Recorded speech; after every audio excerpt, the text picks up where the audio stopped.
You are looking at Julian's pronunciation guide, where we look at how to pronounce better some of the most mispronounced words in the world, like this other curious word. But how do you say what you're looking for today?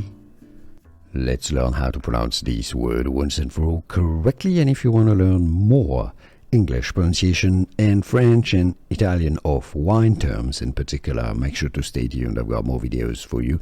You want to learn from decanter. That's your British English pronunciation. The Americans say it as decanter. All right, so let's break it down. Decanter. Decanter, British English. How to pronounce decanter in American English.